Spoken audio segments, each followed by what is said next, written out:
Love you, superstar. Episode 2 first day of college. उस रात आलिया को एक बहुत ही डरावना सपना आया। सपने में उसने देखा कि वो लेटी हुई थी और सिद्धार्थ उसके सर के पास एक बड़ी सी तलवार लेकर खड़ा था।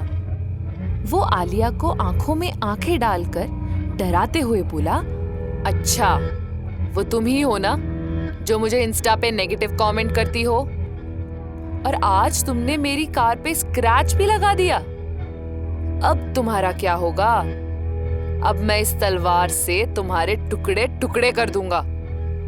कहते हुए उसने आलिया पर पूरी ताकत से तलवार चलाई। वो जोर से चिल्लाते हुए उठकर बैठ गई और बेड के साइड में बजते हुए अलार्म को बंद किया। उसने अपनी सांसों को नॉर्मल करते हुए घड़ी की तरफ देखा।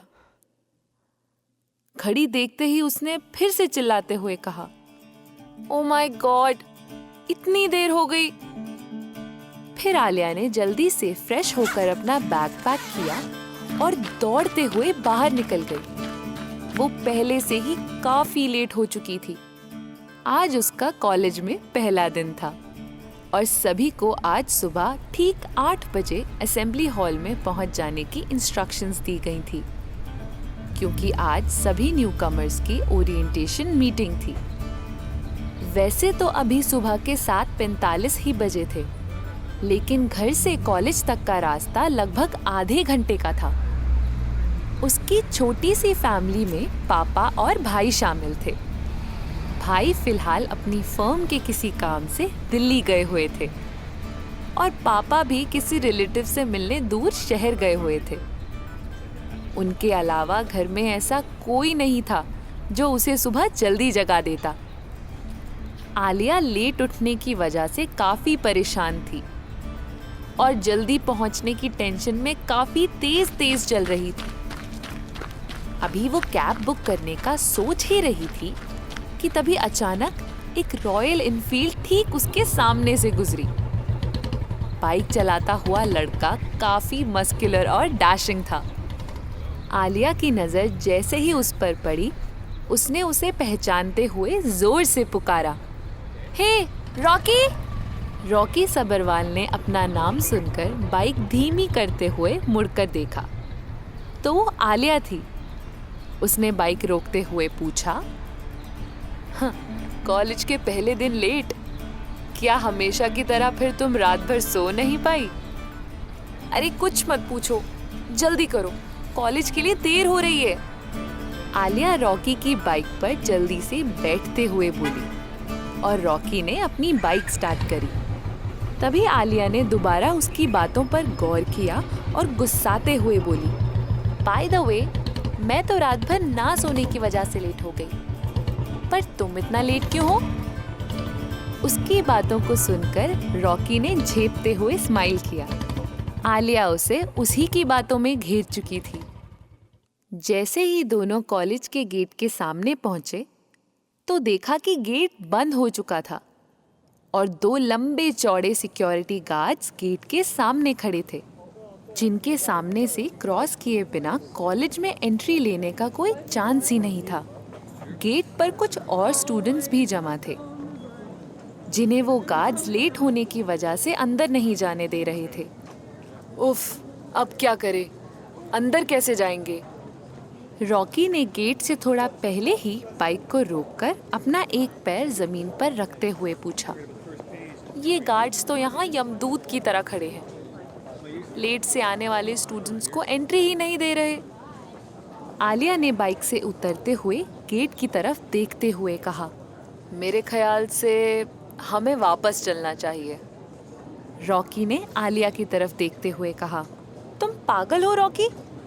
सेमेस्टर का फर्स्ट डे है और हम लोग आज ही मिस कर दें, वो भी यहाँ तक आकर। आलिया ने उसे गुस्से में घूरते हुए कहा, तो अब क्या करें आलिया? मुझे नहीं पता, मुझे बस एंट्री चाहिए, कैसे भी। अब ये सोचना तुम्हारा काम है। आलिया सारी टेंशन रॉकी के जिम्मे करते हुए बोली। रॉकी ने थोड़ी देर सोचा, फिर अचानक से एकदम खुश होकर बोला, मुझे एक फैंटास्टिक आइडिया आया है। क्यों ना हम पीछे की दीवार फांद कर अंदर चले जाएं? जरा सोचो, सारे लोग इस टाइम अंदर ओरिएंटेशन मीटिंग में बिजी होंगे, कोई हमें नहीं देख पाएगा। आलिया ने एक सेकंड सोचा और फिर उसकी हाँ में हाँ मिलाते हुए कहा, गुड प्लान, चलो पीछे की दीवार से कूदकर अंदर चलते हैं। फाइनली दोनों ने दीवार फांदकर अंदर जाने का डिसाइड किया। रॉकी ने अपनी बाइक पार्किंग लॉट में लगाई और फिर दोनों बाउंड्री के साइड में चलते हुए अंदर जाने की जगह की तलाश करने लगे। थोड़ी देर इधर उधर घूमने के बाद रॉकी ने दीवार फांदने के लिए एक बढ़िया सा स्पॉट ढूंढा और आलिया को अपनी पीठ पर चढ़ाकर बाउंड्री के दूसरी साइड उतरने में मदद की। Saint Xavier College, Mumbai. Orientation meeting campus ground में ही चल रही थी। सामने फ्लैग पोल पर एक माइक्रोफोन स्टैंड लगा हुआ था और फ्लैग पोल के पीछे ही कॉलेज की नई बिल्डिंग बनी हुई थी। कॉलेज के डीन स्क्रिप्ट थामे स्टूडेंट्स के सामने अपनी स्पीच देने जा रहे थे। तभी अचानक सबने ग्राउंड में एक जोर की चीख के साथ किसी भारी चीज के गिरने की आवाज सुनी। कैंपस में मौजूद सारे लोग उसी डायरेक्शन में देखने लगे जहां से आवाज आई थी। डीन सर ने भी झटके से पीछे मुड़कर देखा और हैरान हो गए। लंबे बालों वाली एक लड़की जमीन पर ऐसे पड़ी हुई थी जैसे सीधा आसमान से टपकी हो। आलिया ने जब अपनी चोट से उभरकर नजरें उठाकर सामने देखा तो ग्राउंड में मौजूद सारे स्टूडेंट्स और फैकल्टीज उसकी तरफ देख रहे थे। उसने एक गहरी सांस ली और अपने कपड़ों को हथेलियों से झाड़ते हुए खड़ी हुई। तेरा कुछ नहीं हो सकता आलिया। आलिया ने मन ही मन बुदबुदाते हुए कहा। अभी सब ये समझने की कोशिश कर ही रहे थे कि यहाँ हुआ क्या है। इतने में दीवार के उस पार से रॉकी की आवाज आई, आलिया मेरा बैग पकड़ो, मैं भी आ रहा हूँ। आलिया ने थोड़ी ऊंची आवाज में चिल्लाते हुए कहा, नहीं नहीं रॉकी, तुम इधर मत आओ प्लीज। इससे पहले कि रॉकी को आलिया की बात समझ में आती, वो भी दीवार पर चढ़कर अंदर कूद चुका था। एक और धमकी जोरदार आवाज के साथ पूरा कैंपस गूंज उठा। डीन सर ये देखकर एकदम आपे से बाहर हो गए। कॉलेज के लगभग 3000 स्टूडेंट्स ने उन दोनों की इस तरह एकदम हीरो वाली एंट्री देखी तो कुछ ही सेकंड बाद जोर जोर से हूटिंग करके उन दोनों को चीयर करने लगे। Oh wow, so cool. क्या धांसू एंट्री मारी है दोनों ने। इसे कहते हैं ग्रैंड एंट्री। अरे लेकिन इन्होंने डीन सर की स्पीच के टाइम पे सब गड़बड़ कर दिया। अब न जाने इन दोनों का क्या होगा। सारे स्टूडेंट्स इसी तरह की बातें कर रहे थे। इससे पहले कि वो दोनों अपनी सफाई में कुछ कह पाते, डीन सर गुस्से में आगे आए। अभी अभी ग्राउंड में जो कुछ भी हुआ उस पर उन्हें अभी तक यकीन भी नहीं हो पा रहा था। अपने ब्लैक फ्रेम के मोटे चश्मे को ऊपर करते हुए उन्होंने उन दोनों के सामने आते हुए स्ट्रिक्टली पूछा, कौन हो तुम दोनों और इस तरह तुम दोनों ने कैंपस में घुसने की हिम्मत कैसे की? आलिया बस रो देने को थी। उसे बंक मारकर भागने के कई बहाने पता थे, लेकिन इस तरह ओरिएंटेशन मीटिंग में आने का उसके पास कोई एक्सक्यूज नहीं था। डीन सर के रौबीले चेहरे को देखते हुए उसने एक्सप्लेन करने की कोशिश की, सर वो हम दोनों यहाँ पर। लेकिन उसकी बात पूरी होने से पहले ही रॉकी ने बीच में आलिया की बात काटते हुए कहा, सर हम mass com first year section B के स्टूडेंट्स हैं, ओरिएंटेशन मीटिंग अटेंड करने आए हैं। रॉकी के इतनी डिटेल्ड इन्फॉर्मेशन देने पर आलिया ने अपना माथा पीट लिया।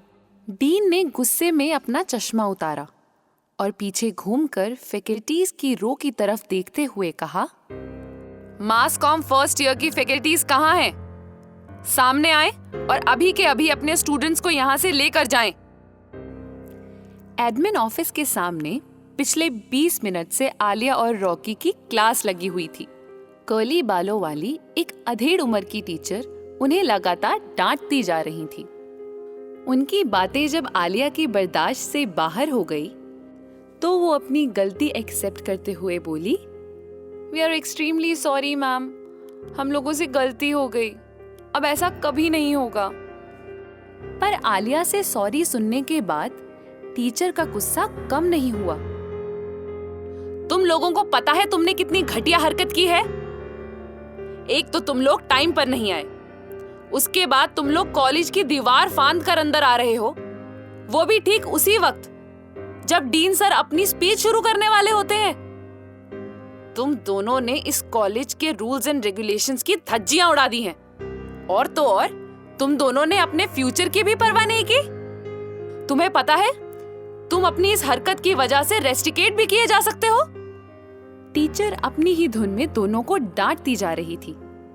तभी आलिया के बगल में खड़े रॉकी ने खुश होते हुए धीरे से कहा, आलिया, मैम को एक बात तो मैंने गलत ही बता दी। हम लोग सेक्शन बी में नहीं, सी में एनरोल हुए हैं। आलिया ने ये सुनकर उसे घूर कर देखा और कांपते हुए धीमी सी आवाज में कहा, आर यू श्योर? यानी हम इतनी बेवकूफी भरी हरकत करने के बाद अब टीचर से झूठ भी बोल रहे हैं। तभी टीचर ने उनसे पूछा, तुम दोनों मुझे अपने नाम बताओ, मैं अभी लिस्ट चेक करती हूँ और तुम दोनों के नाम एडमिशन लिस्ट से बाहर करती हूँ।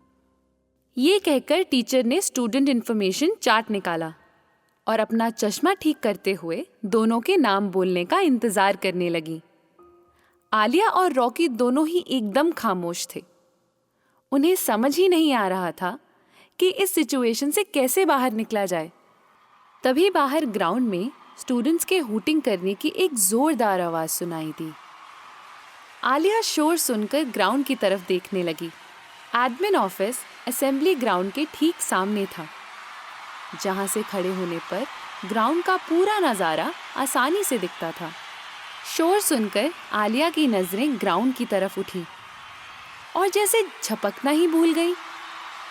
आलिया पर जैसे कोई जादू सा हो गया था। तभी माइक से डीन सर की चीयरफुल वॉइस गूंजने लगी, लेडीज एंड जेंटलमैन, हर साल की तरह ज़ेवियर्स इस साल भी best of the best students के साथ अपने न्यू सेशन की शुरुआत करने जा रहा है। लेकिन इस सीजन ज़ेवियर्स की हिस्ट्री में कुछ खास होने वाला है, क्योंकि इस साल हमारे कंट्री के famous music band stardom night group के तीनों मेंबर्स भी ज़ेवियर फैमिली का हिस्सा बनने जा रहे हैं। So all teachers and students, please welcome and give them a big round of applause. Dean sir ने इतना कहते हुए इशारे से उन तीनों स्टूडेंट्स को स्टेज पर बुलाया। जैसे ही वो तीनों डैशिंग बॉयज स्टेज पर आए, आलिया को यूं महसूस हुआ जैसे अचानक से पूरी फिजा खुशबुओं से महक उठी हो। सुबह की हल्की हल्की धूप में उन तीनों की बॉडी जैसे सोने की तरह चमक रही थी।